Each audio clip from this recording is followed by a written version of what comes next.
Ao longo do mês de janeiro eu quero conversar com vocês sobre esse tema que aí está. Descomplique. O tema da nossa série é, na verdade, um imperativo. Descomplique. Descomplique a sua vida. Algum tempo atrás, mais especificamente no final desse último ano, uma pessoa se aproximou de mim e disse: Renato, eu preciso conversar com você. E nós gastamos um tempo batendo um papo lá na sala de casa. Ele disse assim: Renato, por que é que as coisas precisam ser tão difíceis? Por que é que a vida precisa ser algo tão complicado? Por que é que viver em família não é simplesmente bom, mas é truncado, é duro, às vezes machuca? Por que é que criar os filhos não é só uma tarefa gostosa, mas tira o sono, rouba a tranquilidade? Renato, por que é que a vida profissional cansa tanto? Não deveria ser o contrário? Não deveria ser algo prazeroso, que traz contentamento, sentido, realização? Porque às vezes a gente se sente tão exausto, tão cansado. E diferente das muitas vezes em que eu conversei com pessoas que vinham trazendo dilemas como esse, eu resolvi não responder absolutamente nada. E eu me apropriei dessa pergunta e fiz dessa pergunta a minha própria. E eu passei então alguns dias perguntando para o meu próprio coração e para Deus durante as minhas orações: por que a vida é tão complicada assim? Por que as coisas ao nosso redor não poderiam ser mais simples, mais tranquilas, mais prazerosas? E foi exatamente no meio dessa investigação, dessa reflexão, que eu me deparei com um texto bíblico muito interessante. O texto de Eclesiastes, capítulo 7, verso 29, que registra as palavras de um dos homens mais sábios que já passou pela face da terra. O nome dele, Salomão. Certa vez ele disse assim: Deus fez todos íntegros e honestos. Uma outra tradução diz: Deus fez todos retos. E ele continua dizendo: nós é que estragamos tudo. Às vezes, em meio às nossas confusões, em meio aos nossos problemas diversos, a gente tem a sensação de que é Deus quem anda complicando o nosso caminho, que são as pessoas ao nosso redor, única e exclusivamente, que são responsáveis pelo furor da nossa alma. Mas esse texto nos faz pensar em algo muito interessante. Nós é que estragamos tudo. E se muitas vezes a nossa vida não é simples, é porque nós a complicamos. Se muitas vezes a nossa vida dentro de casa não vai bem, não é porque Deus não deseja uma família em paz e em harmonia. É porque algumas das nossas atitudes, algumas das nossas posturas têm deposto contra isso. O nosso trabalho acaba padecendo também porque algumas das nossas ambições nos levam a trabalhar mais tempo do que a gente deveria. A gente vai almejando o que a gente não deveria almejar, a gente vai se encantando com aquilo que não deveríamos nos encantar. Então, quando a gente vê, a vida está uma espécie de novelo de lã, e a gente não sabe mais como sair desse imbróglio todo. Nessa direção, o reverendo Martin Luther King afirmou certa vez que para ter inimigos não é preciso declarar guerra, basta dizer o que a gente pensa. Às vezes, através de algumas atitudes simples, a gente complica a vida da gente de um jeito, e é isso que Martin Luther King está tentando nos dizer aqui. A gente não precisa declarar guerra para começar uma confusão dentro de casa, no ambiente profissional. Basta que a gente diga o que a gente pensa. Não tome conta daquilo que você sente, não tome conta daquilo que você diz. E com o passar do tempo, você começa a complicar tudo ao seu redor. Já teve essa sensação? Talvez alguns de nós aqui estejamos começando o ano com essa sensação. A gente tem inúmeros desafios, a gente tem perspectivas pela frente, mas a sensação é a sensação de estar saindo de dentro do mar com os pés presos por algas.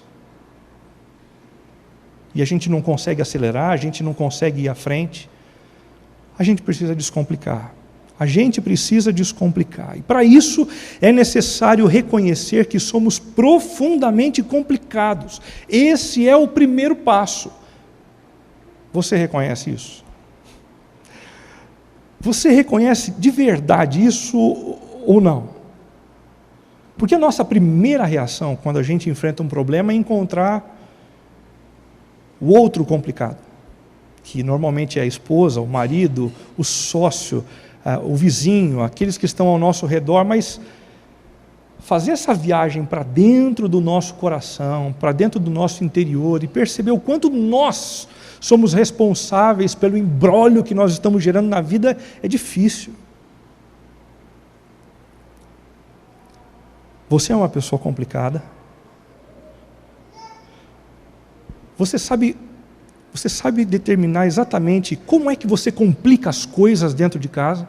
Se eu te desse uma folha de papel agora, você conseguiria escrever 2 ou 3 maneiras através das quais você complica a sua vida?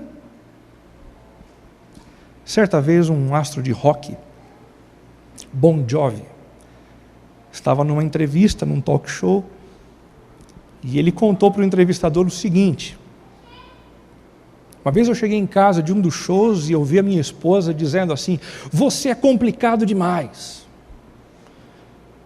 eu não aguento mais viver com você. Você diz que a sua viagem vai durar tantos dias e ela dura o dobro. Quando você chega, eu tento conversar com você e eu não consigo. Quando eu digo alguma coisa, você entende outra. Viver com você, Bon Jovi, é muito complicado. E enquanto ela dizia essas coisas, ela pegou as malas, colocou em cima da cama e começou a arrumar as malas. E ele disse assim: o que você está fazendo? Ela disse: o que eu estou fazendo? Eu estou indo embora. Eu não aguento viver com uma pessoa tão complicada como você. E continuou afirmando e reafirmando algumas posturas complicadas da parte dele. Enquanto ela falava, ele foi até o seu armário, pegou as suas malas e começou a pôr na cama, abriu as malas e começou a encher as malas com as suas roupas também. E daí foi a vez dela. Ela disse: Bon Jovi, o que você está fazendo? Falou: eu estou arrumando as minhas malas. Mas por quê? Porque você vai embora e você vai me deixar sozinho comigo mesmo? Você está achando que eu vou ficar sozinho comigo mesmo? Eu reconheço como eu sou complicado. E só de pensar na possibilidade de ficar sozinho comigo, eu entro em crise. Eu fico mal. Você reconhece que você é uma pessoa complicada? Como? Como a sua complicação se desenvolve perto de você?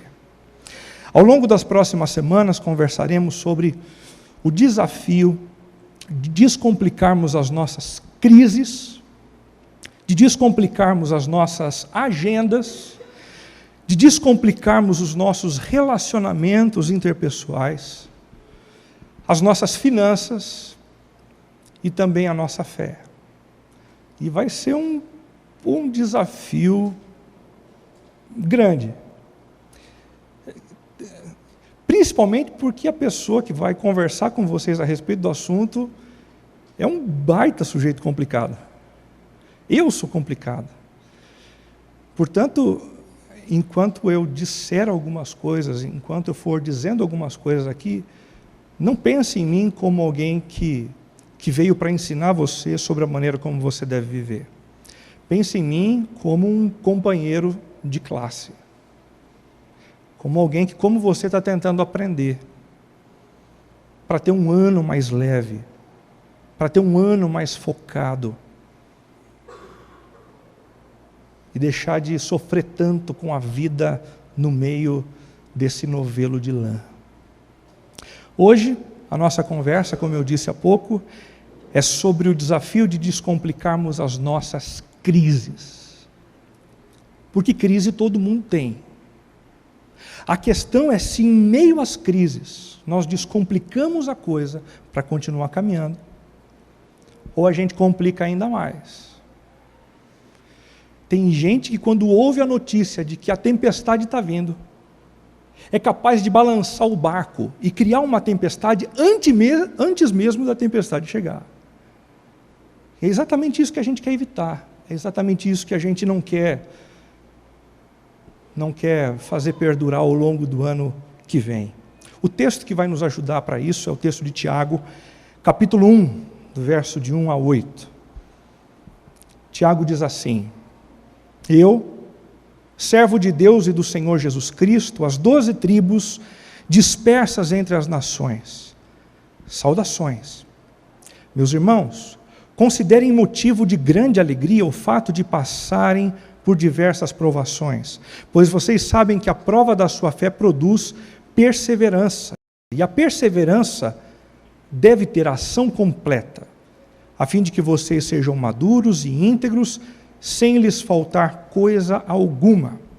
Se algum de vocês tem falta de sabedoria, peça a Deus, que a todos dá livremente, de boa vontade, e lhe será concedida. Peça, porém, com fé, sem duvidar, pois aquele que duvida é semelhante à onda do mar, levada e agitada pelo vento. Não pense tal pessoa que receberá coisa alguma do Senhor, pois tem mente dividida, e é instável em tudo o que faz. O irmão de condição humilde deve orgulhar-se quando estiver em elevada posição, e o rico deve orgulhar-se caso passe a viver em humilde, porque o rico passará como a flor do campo. Pois o sol se levanta, traz o calor e seca a planta, cai então a sua flor e a sua beleza é destruída. Da mesma forma, o rico murchará em meio aos seus afazeres. Feliz é o homem que persevera na aprovação, porque depois de aprovado, receberá a coroa da vida que Deus prometeu aos que o amam. Quando alguém for tentado, jamais deverá dizer: estou sendo tentado por Deus, pois Deus não pode ser tentado pelo mal e a ninguém tenta.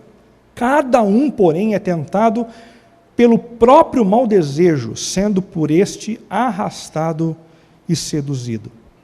Então esse desejo, tendo concebido, dá à luz o pecado, e o pecado, após ter se consumado, gera a morte.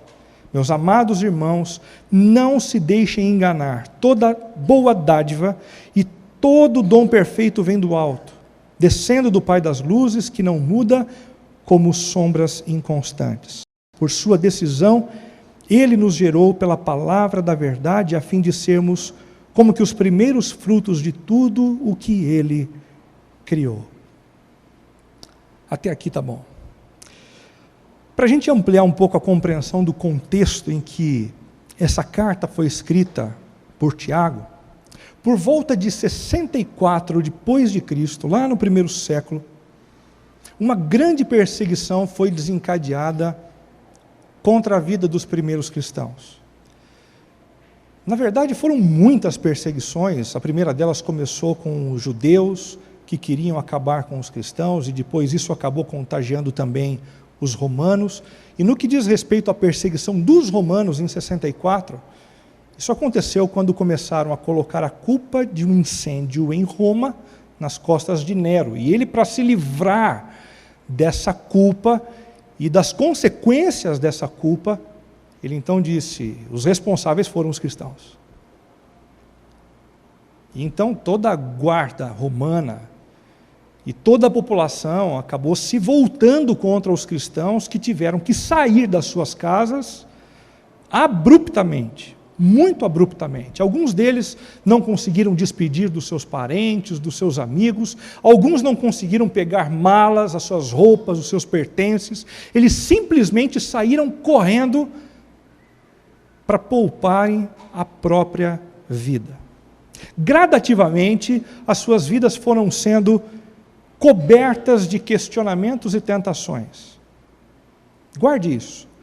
todas as vezes em que a gente enfrenta crises, nós estamos num terreno aonde emergem sempre questionamentos e tentações. Questionamentos a respeito do porquê nós estamos enfrentando a crise, das razões que nos levam a isso, do sentido daquela dor, daquele sofrimento.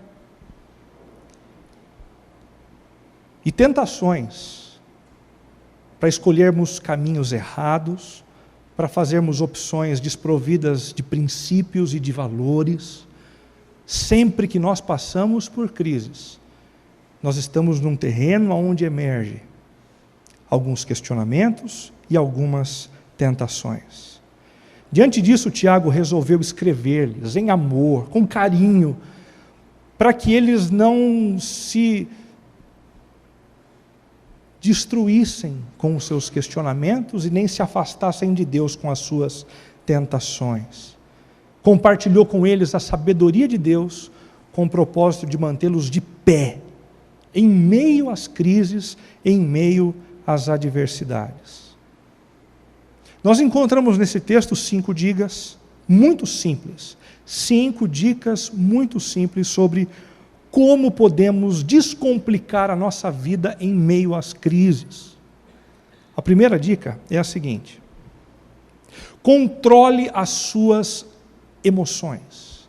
Controle as suas emoções. Não se perca no calor daquilo que cresce dentro de você quando os problemas emergem.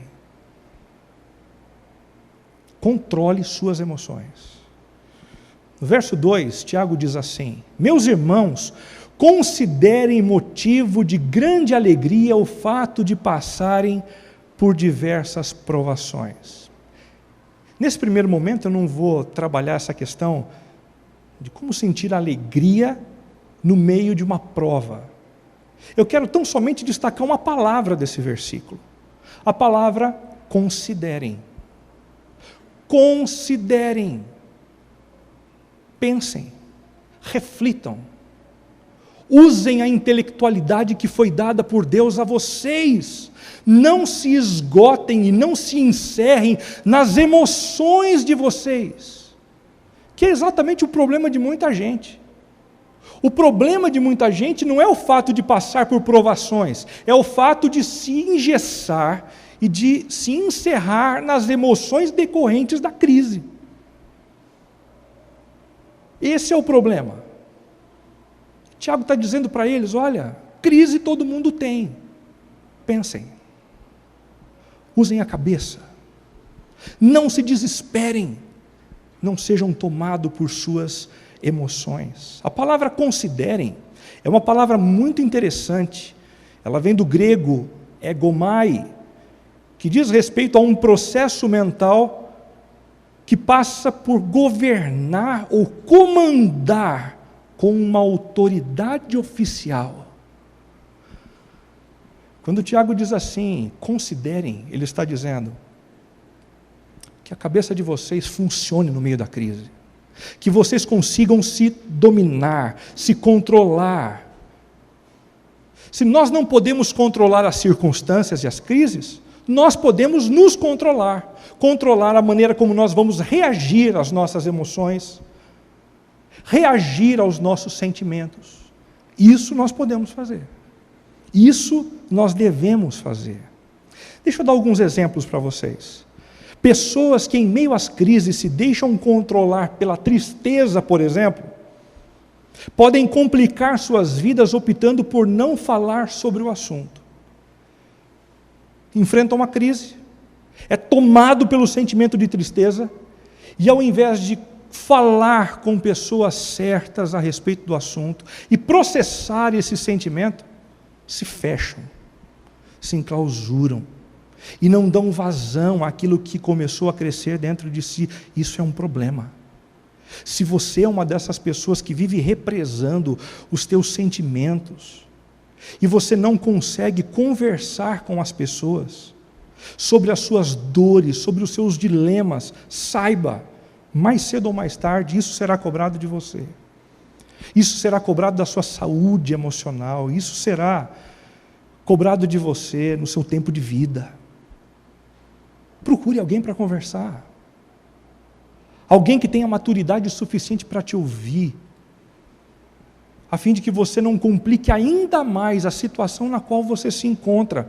Em segundo lugar, pessoas que em meio às crises se deixam controlar pela tristeza podem complicar suas vidas cultivando pensamentos adoecedores. Adoecedores.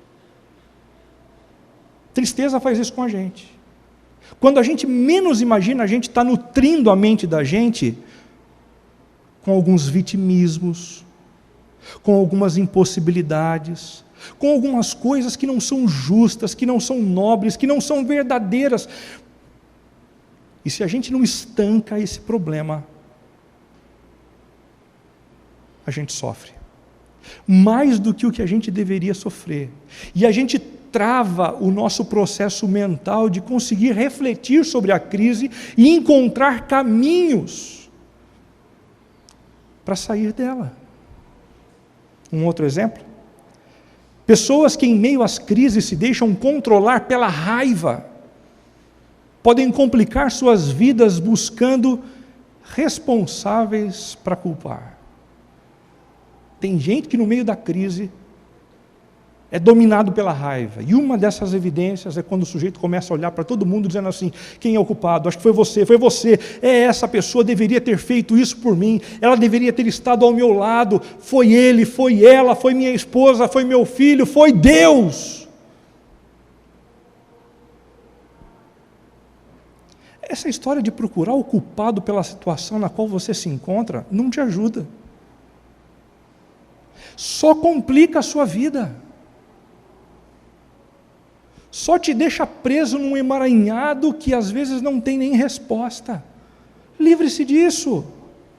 E trate das suas crises reais, procurando encontrar caminhos, alternativas que sejam viáveis.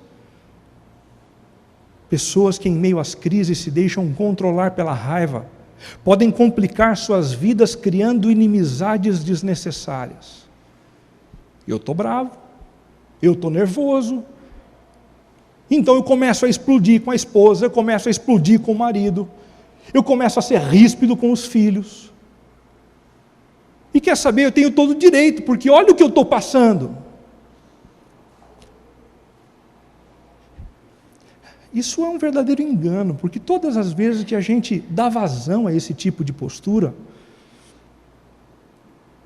muito embora isso traga alívio para a gente acaba comprometendo todo o ambiente onde a gente está. E comprometendo o ambiente, isso se volta mais cedo ou mais tarde contra a gente mesmo. Isso quando a gente não começa a encontrar inimigos. Pensa assim comigo. Enfrentar uma crise financeira não é simples. Conquistar a inimizade da esposa no meio de uma crise financeira é pior. Não é?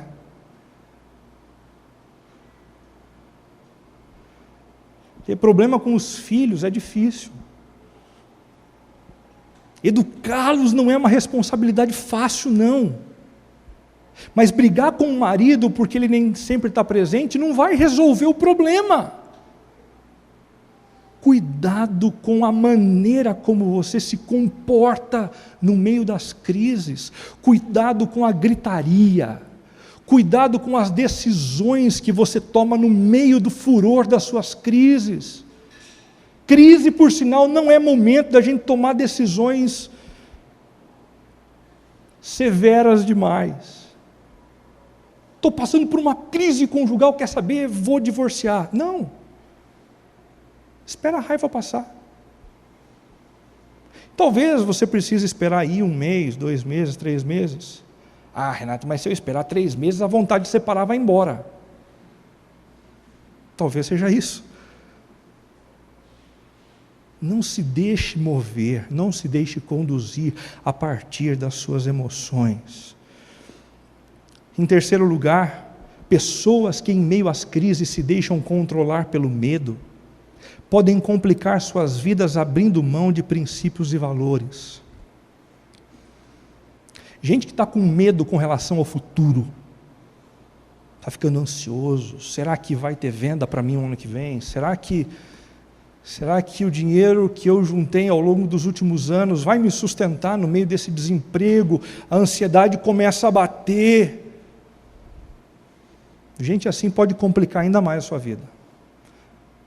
A primeira situação já não é simples, mas você pode complicar. Como você pode complicar? Sendo desonesto, sendo corrupto, abrindo mão de pagar algumas das responsabilidades que você tem, puxando o tapete de outras pessoas. Tenta fazer isso, e mais cedo ou mais tarde essas coisas se voltam contra você. Não tente construir a sua segurança financeira fazendo uso de um expediente com falta de princípio e com falta de valor. Mais cedo ou mais tarde você vai complicar a sua vida, e a prova disso é aquilo que vem acontecendo no nosso país. Quantas pessoas ao longo dos últimos anos construíram verdadeiras fortunas no país através dos esquemas de corrupção? A gente tem visto isso com muita tristeza no coração nos últimos dias na TV. Mas muitos deles já estão na cadeia. Muitos deles já passaram um Natal atrás das grades. Muitos deles ainda vão chegar lá em 2016. Não faça isso. Não se precipite. Não deixe o seu sentimento falar mais alto do que os seus princípios, do que os seus valores. Pessoas que em meio às crises se deixam controlar pelo medo podem complicar suas vidas alimentando impossibilidades paralisantes. Tem gente que, por enfrentar alguns problemas, fica colocando na cabeça o seguinte: eu não vou dar conta, eu não vou conseguir resolver isso. Isso acontece muito com quem é endividado, né? O sujeito já está tão acostumado com algumas dívidas ao longo da vida, que ele colocou na cabeça: eu não vou sair dessa, eu não vou conseguir, eu não dou conta. Talvez por não ter conseguido ver os seus próprios pais saindo dessa situação na infância. Ei, por que não? Tanta gente sai, tanta gente se encontra, tanta gente se reorganiza, se reorienta. Por que você não? Seja você o primeiro a questionar aquilo que as emoções dizem no seu interior. Perceba uma coisa: as nossas emoções, elas não devem ser simplesmente conhecidas. Elas devem ser por nós conhecidas e criticadas. Do contrário, a gente vai viver como escravo da raiva. Do contrário, a gente vai viver como escravo do medo. Do contrário, a gente vai viver como escravo da tristeza o tempo inteiro. Considerem, diz Tiago. Pensem. Pensem. Não deixem de usar a intelectualidade de vocês em meio às crises. O apóstolo Paulo diz algo muito semelhante em Filipenses 4:8, quando afirma o seguinte: finalmente, irmãos, tudo o que for verdadeiro, tudo o que for nobre, tudo o que for correto, tudo o que for puro, tudo o que for amável, tudo o que for de boa fama, se houver algo de excelente ou digno de louvor, pensem nessas coisas. Não é um bom desafio para a gente ao longo de 2016? Entrou um pensamento na cachola: é digno, é honroso, vale a pena, vai acrescentar, vai me fazer bem, vai edificar, eu mantenho, eu alimento. Não, não faz bem. Não, não é digno. Não, não provém do Senhor. E então eu descarto. Quem deve tomar conta disso? Nós. Nós somos os responsáveis pelos nossos próprios pensamentos. Nós somos responsáveis. Nós devemos tomar conta daquilo que entra na nossa mente e daquilo que se estabelece com raízes dentro do nosso coração. Uma segunda dica, dada por Tiago para a gente descomplicar as crises, é a seguinte: redimensione suas perspectivas. Redimensione a sua maneira de enxergar algumas coisas. A primeira perspectiva nova trazida por Tiago é a perspectiva da transitoriedade. Ele diz assim, nos versos 9 e 10, o irmão de condição humilde deve orgulhar-se quando estiver em elevada posição, e o rico deve orgulhar-se caso passe a viver em condição humilde. Como assim? Como assim a gente vai se orgulhar quando a gente ficar numa situação mais humilde? Não tem sentido nisso, Renato. Tem quando a gente descobre que a nossa condição financeira é uma condição transitória. Se a nossa estabilidade emocional, se a nossa estabilidade de fé depender das nossas circunstâncias, de dinheiro na conta corrente, de bens ao nosso dispor, nós estamos numa fria. Porque tudo que a gente consegue acumular é transitório. Uma hora passa. Curta o que você tem nas suas mãos. Tem condição de viajar? Curta. Tem condição de comprar um carro? Curta. Mas não se esqueça que é transitório. Há 2 anos atrás eu tive o privilégio de comprar o meu primeiro carro 0 quilômetro. Comprei ali assim, em 42 vezes.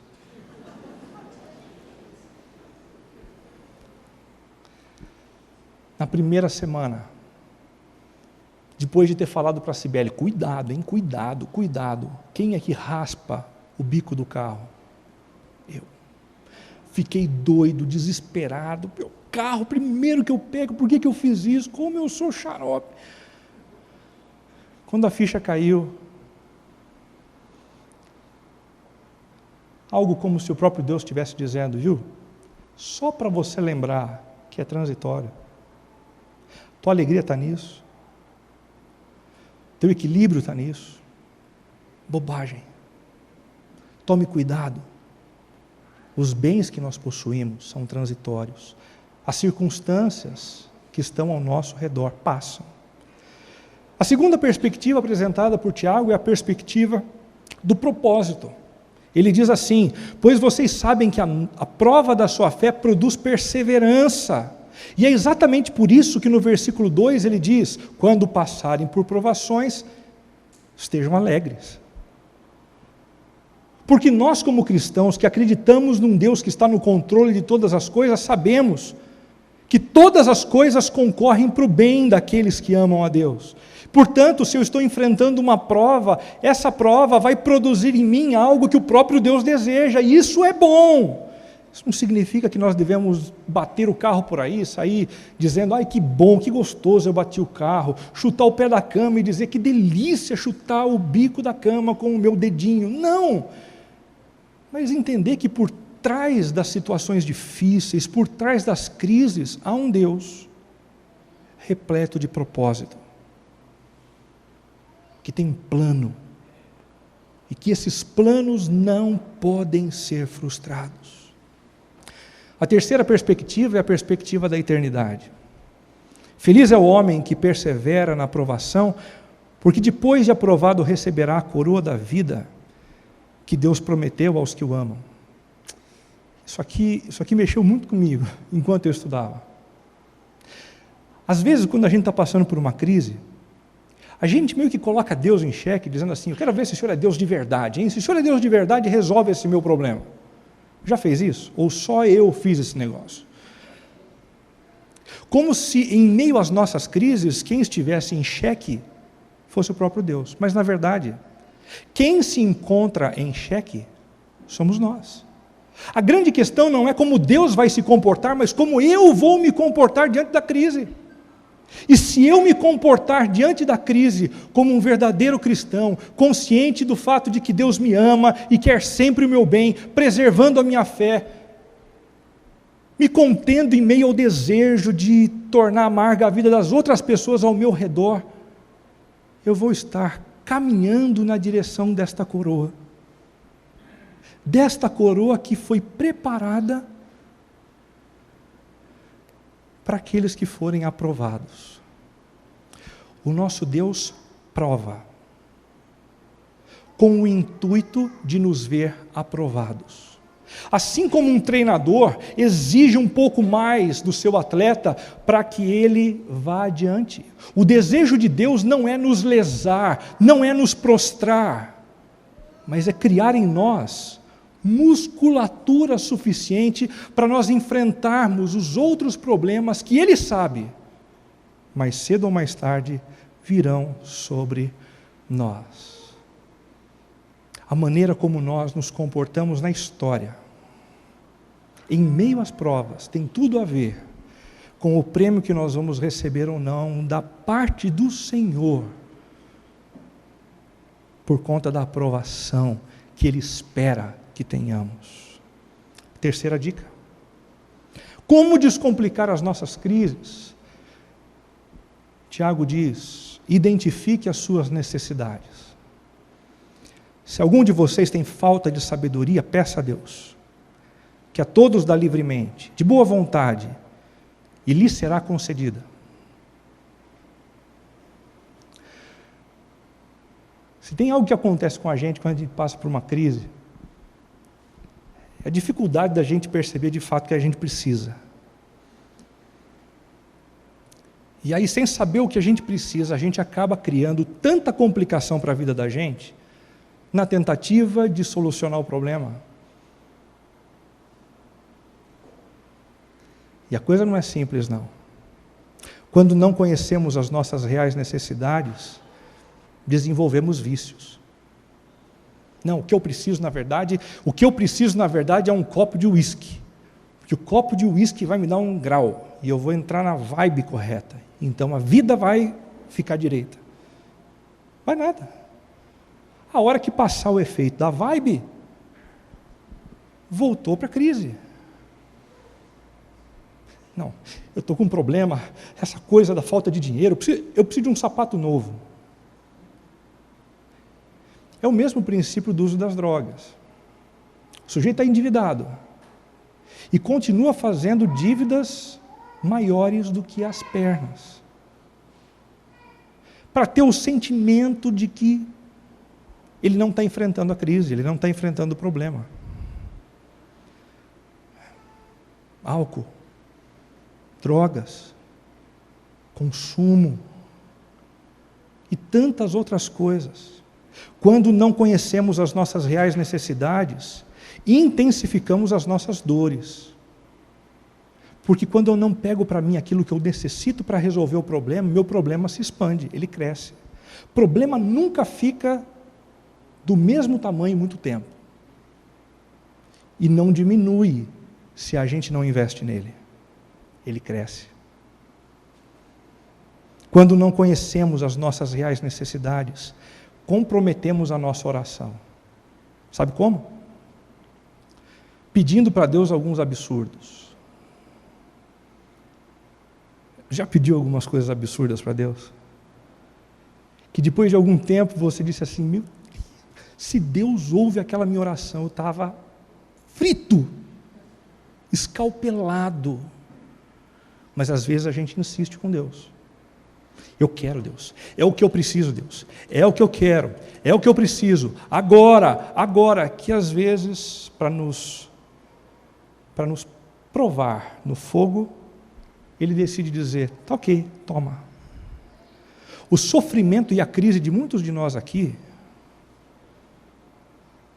não é fruto de um não de Deus. É fruto de um sim. Pediu tanto por esse casamento, né? Mas não era esse casamento que você queria? Toma! Mas não era esse o trabalho que você tanto queria? Toma! Leva! E com isso Deus acaba nos deixando à sorte das nossas próprias dores, dos nossos próprios desejos. Quais são as principais necessidades que às vezes a gente não identifica no meio da crise, mas que é essencial pedir para Deus? Em primeiro lugar, perdão. Às vezes a primeira coisa que a gente precisa pedir no meio de uma crise é perdão, para descomplicar a vida. Porque a gente acabou entrando em algumas delas por conta das nossas decisões equivocadas. O primeiro passo é pedir perdão a Deus. Já pediu perdão a Deus em meio a uma crise sua? Deus, eu estou sofrendo com o meu filho.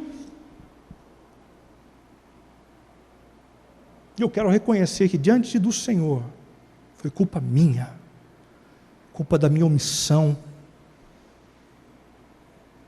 conta da minha postura banana diante deles, quando eles ainda podiam ser influenciados por mim.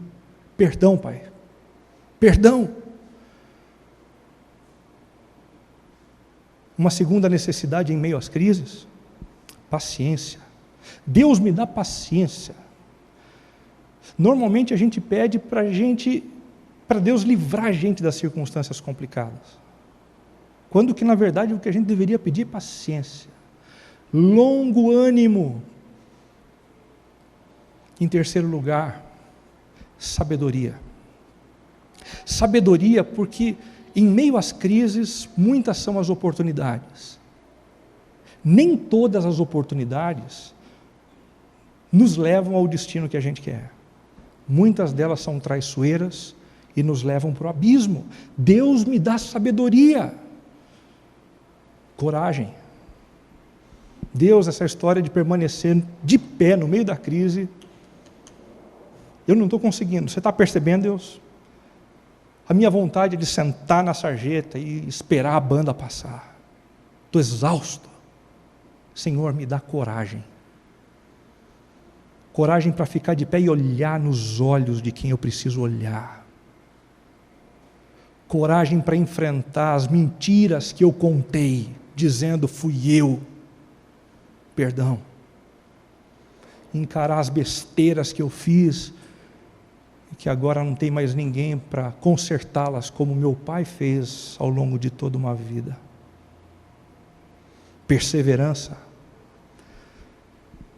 Está no meio de uma crise conjugal. Deus, perseverança. Deus me dá perseverança. Se a tua vontade é que eu caminhe na direção da maturidade, seja íntegro, me dá perseverança. E não existe um outro ambiente onde Deus possa nos ensinar isso a não ser em meio às crises. E por último, fé. Fé. Às vezes Deus permite algumas situações de crise só para a gente sentir essa necessidade. Necessidade que é adormecida enquanto as coisas vão bem. E então Ele tira do nosso redor aquilo que nos dava a sensação de tranquilidade, para que a gente o busque como a gente deveria buscar. Essas são as principais necessidades em meio às crises. Em meio à sua crise, em meio à sua situação difícil, você já orou por algumas dessas coisas? Você tem orado insistentemente sobre essas necessidades? Ou tudo o que você pede é Deus, tira o problema. Deus, limpa o caminho. Deus, resolve de maneira mágica. Se a tua oração ainda é assim, você ainda não percebeu que o objetivo do Senhor com as provas é levá-lo para a maturidade. Cresça em Deus e na maneira como você pede o que você precisa a Ele. Peça, porém, com fé, sem duvidar, pois aquele que duvida é semelhante à onda do mar, levada e agitada pelo vento. Não pense que tal pessoa receberá coisa alguma do Senhor, pois tem mente dividida e é instável em tudo o que faz. Renato, mas se eu pedir, Deus dá? Dá. Não sei, então tenta. Porque ao longo da história da humanidade, homens e mulheres que se prostram diante de Deus, para pedirem aquilo que Ele quer nos dar: coragem, sabedoria, perseverança, fé. Recebem. Recebem. Quarta dica: como descomplicar as crises? Resista ao seu maior inimigo. É a quarta dica de Tiago. Nós temos um grande inimigo, mas grande mesmo. Você sabe qual é? Quando alguém for tentado, jamais deverá dizer: estou sendo tentado por Deus. O inimigo não é o Senhor. Quem é então? Pois Deus não pode ser tentado pelo mal e a ninguém tenta. Cada um, porém, é tentado por quem? Pelo próprio mau desejo, sendo por este arrastado e seduzido. O nosso maior inimigo somos nós mesmos. Se tem alguém que tem poder para complicar as nossas crises, esse alguém somos nós. Somos nós. E como nós fazemos isso? Então esse desejo, tendo concebido, dá luz ao pecado, e o pecado, após ter se consumado, gera morte. Desejo do meu coração, que eu não trato da maneira como deveria tratar, dá luz ao pecado, aquilo que desagrada o coração de Deus e que consequentemente gera dentro de mim morte. Tem gente vivendo esse ciclo há muito tempo: desejo, pecado e morte. Desejo, pecado e morte. E isso não é novidade para nenhum de nós aqui. Quantas vezes já conversei com algumas pessoas que disseram assim: Renato, a sensação é que eu estou sujo. A sensação é de que eu não devo olhar para os olhos daqueles que estão ao meu redor. A sensação é que, apesar de vivo, eu estou morto. Nós somos os nossos maiores inimigos. Portanto, trate os seus desejos. Fale dos seus desejos mais complicados para algumas pessoas maduras ao seu redor. É isso mesmo. E talvez essa pessoa ao seu redor te ajude a impedir que o desejo seja consumado num pecado concreto, para evitar que você prove ao longo da sua vida mais e mais morte. Última dica dada por Tiago: confie em Deus. Meus amados irmãos, não se deixem enganar. Toda boa dádiva e todo dom perfeito vem do alto, descendo do Pai das luzes, que não muda como sombras inconstantes. Confie no Deus que não muda. Está difícil, está complicado, as emoções estão te confundindo. Coloque a sua confiança em Deus, que demonstrou o cuidado que Ele tem pela sua vida, no movimento mais inquestionável que rasgou a história da humanidade há 2000 anos atrás. Pois descendo do Pai das luzes, veio o Filho de Deus, Jesus Cristo, que levou sobre Ele os nossos pecados e pagou por eles na cruz, para que toda a morte não fosse gerada mais e incidisse sobre nós, mas sobre Ele, tão somente sobre Ele. Confie no Deus que morreu na cruz por você, pois se Ele fez isso por você, não há mais nada que o impeça de se mover na sua direção a fim de suprir as suas necessidades. Concluindo, gente, alguns anos atrás, o regente de coral, Garrett Maloney, foi até algumas pessoas que tinham sérios problemas respiratórios, e os desafiou a cantarem. Gente em crise, com problemas crônicos, sendo desafiados a cantarem. Como assim? Será que você não está percebendo o problema no qual eu me encontro? A gravidade do que eu estou passando? E ele diz assim: que tal formar um coral comigo? E quando aqueles homens e mulheres decidiram dizer sim, o resultado que eles produziram, mesmo em meio às suas debilidades e crises, foi algo absolutamente surpreendente. Presta atenção. I loved singing, I loved belting on stage. I used to put on shows for everyone. I'd dress up and I'd dance and I'd sing for them.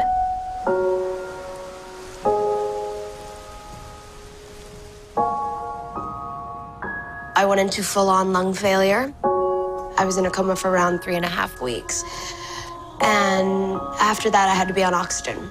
And so that's when it changed. On 9/11, I was a first responder. I got there soon after the first 2 towers came down. They say I've lost about 1/3 of my lung function. I haven't sung since 2001.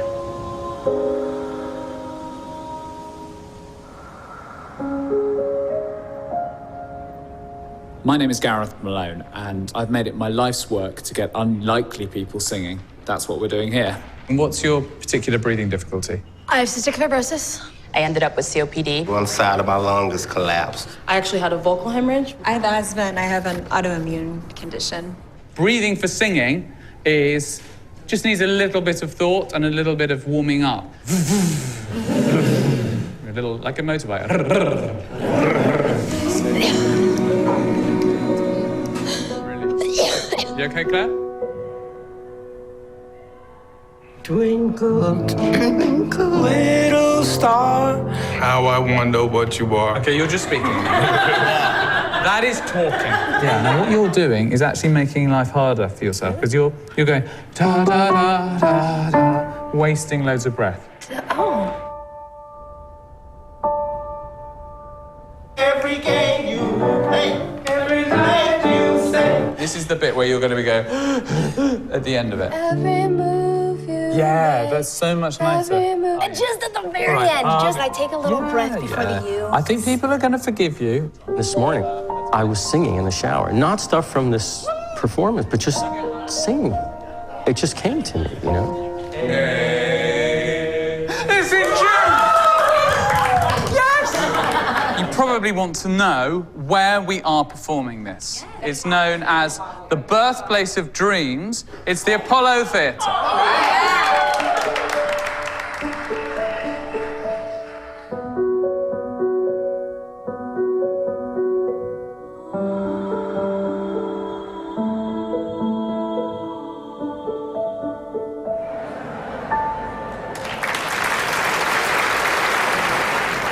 Every breath you take, every move you make, every bond you break, every step you take, I'll be watching you. Every single day, every word you say, every game you play, every night you stay, I'll be watching you. Oh, can't you see? You belong to me. How I pour heart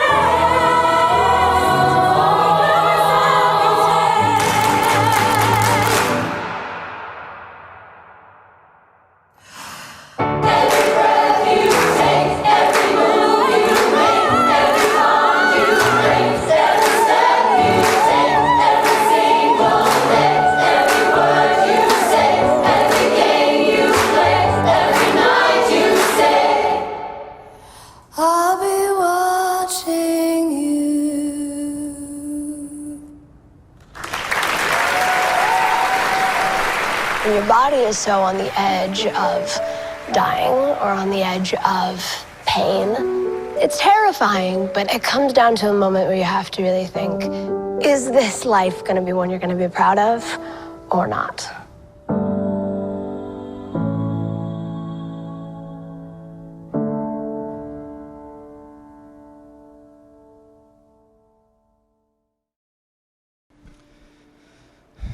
Vamos orar?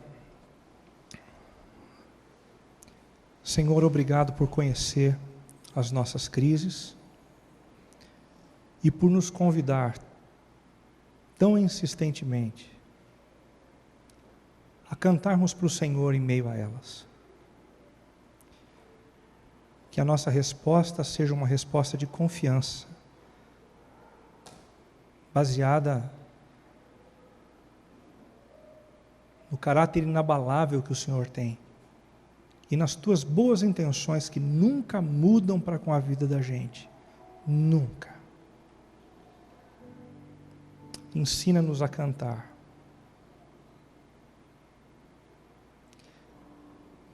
Mesmo quando for difícil. Em nome de Jesus. Em nome de Jesus. Amém, Senhor.